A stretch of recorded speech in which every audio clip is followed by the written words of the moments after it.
দেশের আকাশে জিলহজ মাসের চাঁদ দেখা যাওয়ায় ১৭ জুন পবিত্র ঈদ উল আজহা উদযাপিত হবে।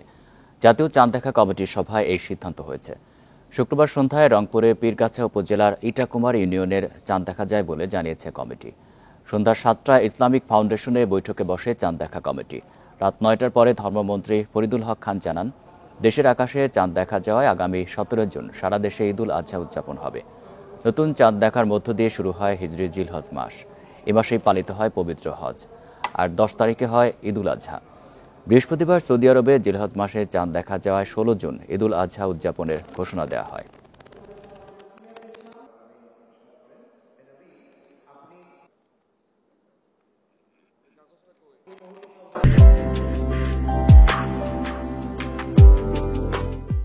শুক্রবার সন্ধ্যায় বাংলাদেশের আকাশে পবিত্র জিলহজ মাসের চাঁদ দেখা দেওয়ার সংবাদ পাওয়া গিয়েছে।